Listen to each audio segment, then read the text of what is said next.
o que você estava falando aí para fazer mais uma parte aqui, né?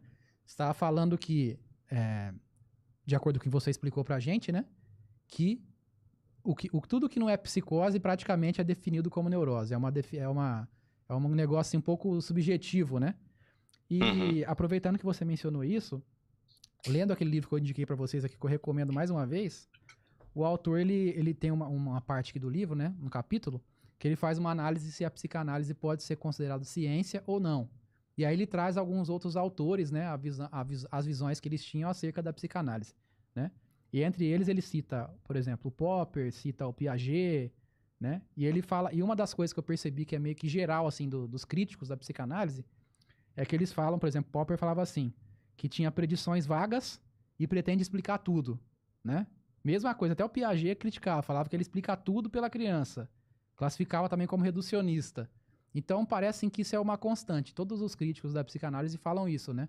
Que talvez o Freud não se interessava pelos casos de malucos de verdade, vamos dizer assim, dos psicóticos, porque o psicótico, né, vai no psiquiatra lá, dá remedinho, né, analisa o cérebro do cara, faz uma coisa um pouco mais concreta do que esses casos que são mais subjetivos, digamos assim, né, quando envolve essa análise aí do Freud, né? Mas eu acho que essa parte de medicação é de pouco tempo pra cá, né? Que vem na psicanálise. Acho que na época de Freud, o que ele tinha pra usar era cocaína. Né? Que ele usou Sim, bastante cocaína, né? Bom, o sim. Magal que vai saber É, mais aí. Fala aí, Magal. sim. Tinha menos coisa, né, disponível, né? A psicofarmacologia se desenvolveu, assim, dos anos 60 para cá. 60, Uhum. 70, Certo. 50. Foi quando começaram a surgir os primeiros antipsicóticos, os primeiros antidepressivos, os primeiros sedativos, assim, em produção industrial mesmo, né? Na época do Freud tinha pouca coisa, pouca ferramenta de remédio para dar. Então, tinha que ser Uhum. no gogó mesmo, né?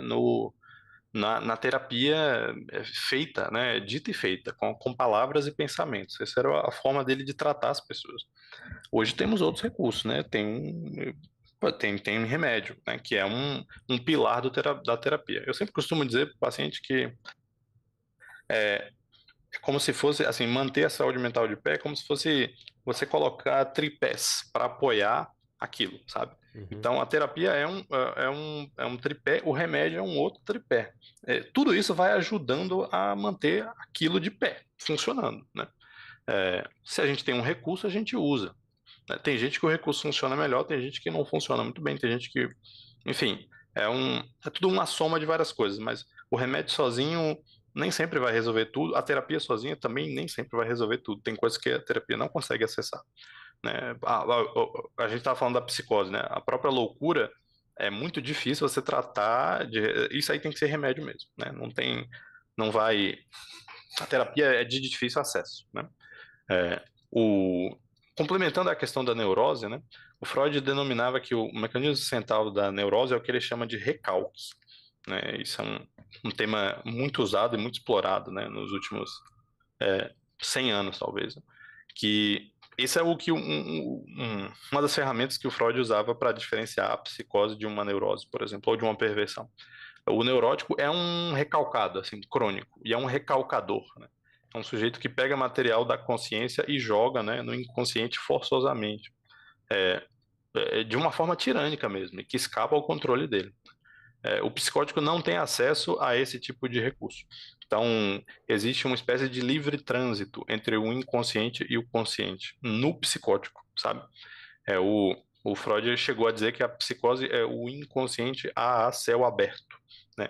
Ele não tem o louco, né, o psicótico, ele não tem algo que o neurótico tem, que é uma barreira entre o consciente e o inconsciente, que tem vários nomes, mas o Freud chamou de censura também, que é o filtro que eu e você temos aqui, né, de não dizer certas coisas, né, de não deixar conteúdos do inconsciente virem à tona, né, que é um filtro que fica meio solto naturalmente, né, no sono, por exemplo, né?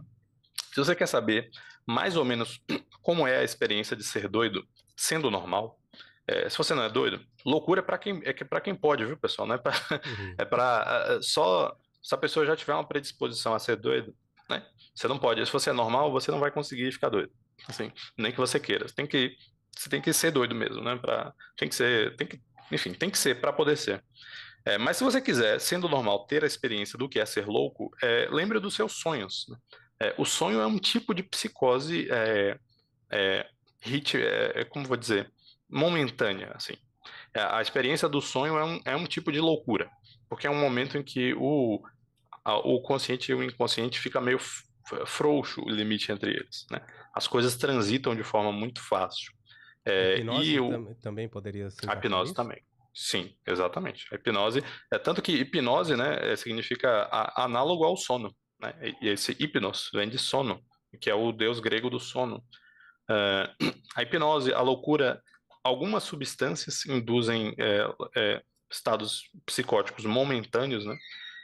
Na minha prática, né, no dia a dia, na verdade, aqui em São Paulo, por exemplo, se uma pessoa psicótica chega para mim, a minha primeira suspeita não vai ser que ela é psicótica, na verdade. Por quê? Porque o mais comum é que, na verdade, ela tenha usado alguma coisa que deixou ela doida, Uhum. momentaneamente, né? Então, aqui em São Paulo é o crack e a cocaína, né? Elas são os principais causadores de transtornos psicóticos. Sem dúvida, é o disparado, assim. Aí, em segundo lugar, vai vir as psicoses ditas primárias, ou seja, é uma doença da cabeça da pessoa mesmo que causou aquilo, que são os transtornos psicóticos breves, esquizofrenia, etc. Então, assim, essa é a diferença marcante. A capacidade de recalcar conteúdos do consciente. O recalque é uma espécie de mecanismo de defesa, segundo o Dr. Freud. É uma forma que você lida, que a sua cabeça arranjou de lidar com certas coisas que são intoleráveis à consciência, intoleráveis a essa barreira que o Freud chamava de censura. Em psicanálise, o que chama de psicótico, na verdade, não é exatamente o sujeito francamente louco ou desorganizado. É um sujeito que tem uma estrutura psíquica que torna essa censura mais porosa, por assim dizer. Ela é mais transponível, é mais fácil esse trânsito entre o inconsciente e o consciente, sabe? Então são noções um pouco diferentes, assim, e bem complexas, né? Entendi. E quanto à crítica que eu mencionei pra você, de que os autores que são críticos da psicanálise falam que quer explicar tudo, quais são, assim, as críticas mais comuns, assim, que você, como estudioso do assunto, percebe? Se tem sentido isso que eles falavam? Como que você enxerga isso? É, em que sentido? Críticas no sentido de... Como terapia, né? Comparando, por exemplo, com outras linhas de psicoterapias, também tem essa característica, tipo assim, da pessoa chega com problema X e aí tem solução pra tudo, tem explicação pra tudo. Ou as outras são um pouco mais limitadas e conscientes dessa limitação, comparado à psicanálise. Entendi. Você diz uma certa resolutividade, né? Olha, tem Sim. uma coisa marcante, assim, esse assunto, pessoal, a gente tem que falar com cuidado, porque, como diz o meu professor, professor José Monir, todas as portas dão para o abismo, né? Quando você está lidando com certos assuntos, né? Então, você tem que ir com calma. A gente estava até falando antes de começar a live, porque esse temas de saúde mental evocam paixões, né? As Sim. pessoas adotam esse tipo de vivência como bandeiras de vida, assim, né? Bandeiras existenciais, né, de fato. Então, os temas de saúde mental hoje em dia são muito caros, assim, e há muitos grupos. No entanto, uma das grandes revelações que eu tive acerca desse tipo de tema foi perceber que determinados temas, particularmente determinadas visões científicas que a gente tem hoje, são tentativas, como você citou, Glaucio, totalizantes, ou seja, são tentativas de você reduzir na nossa própria mão, assuntos que são, na verdade, impossíveis de ser contidos, né? São tentativas de conter o que não pode ser contido, né? E psicanálise, em certa parte, é isso, né?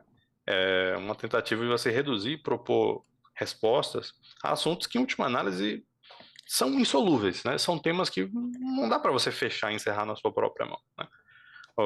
E existe uma série de conhecimentos nos últimos 200, 300 anos, talvez, que se propõem a ser isso.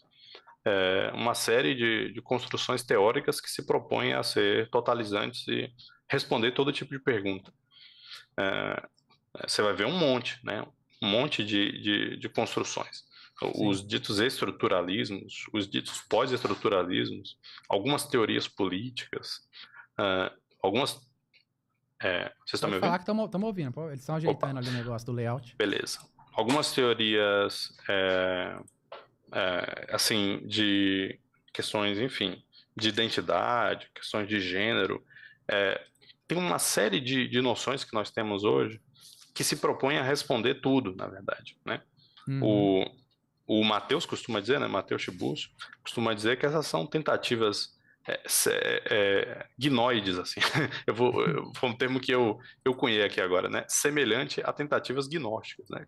Tentativas de você, enfim, conter o que na verdade não pode ser contido, que é o próprio mistério da nossa vida, né? Tem coisas que não têm resposta mesmo, viu? Que são impossíveis de você entender.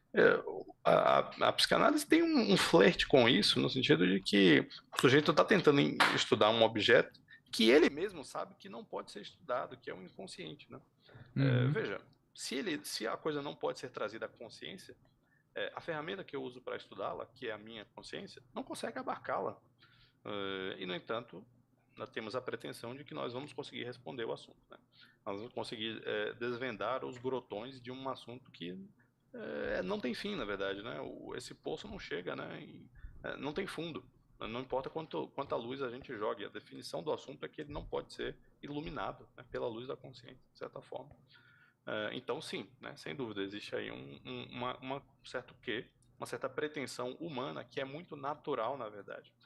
Poucas coisas são mais normais do que o nosso desejo, como seres humanos, de entender tudo, né? Essa é a tentação fundamental do ser humano, né? A ideia de que dá para capturar o mundo inteiro nas nossas mãos, em uma série de explicações, assim, mais ou menos bem formuladas e reduzidas, que vão dar conta de tudo. Na verdade, não, nós não vamos. Isso é uma coisa humana, mas não é necessariamente o que é pra gente. Não, é o caminho pra gente seguir. É pra gente saber que a gente é assim mesmo.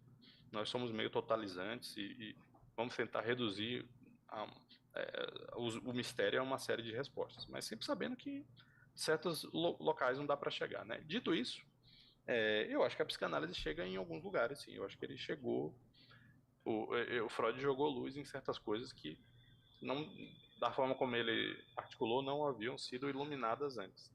Acredito, inclusive, que a maioria das pessoas que praticam psicanálise são pessoas ótimas, são pessoas muito boas, genuinamente interessadas no sofrimento humano, que estão, de fato, tentando ajudar uma outra pessoa, né?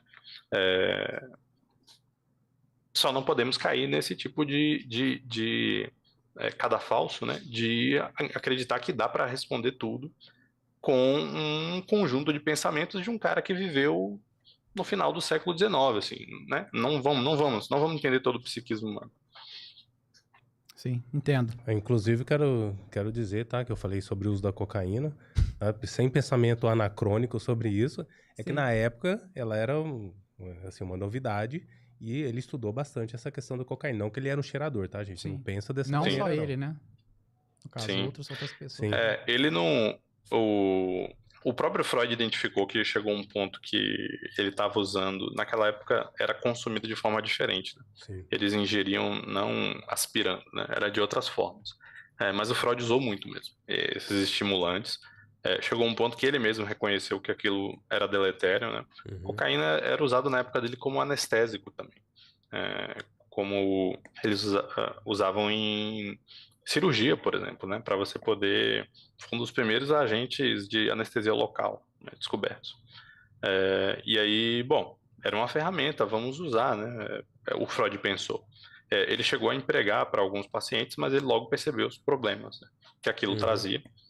Problemas que a gente, né, enfrenta até hoje, né? A gente não conseguiu se livrar disso, né? Dessa questão do uso de substância, né? Aqui em São Paulo, meu Deus do céu, né?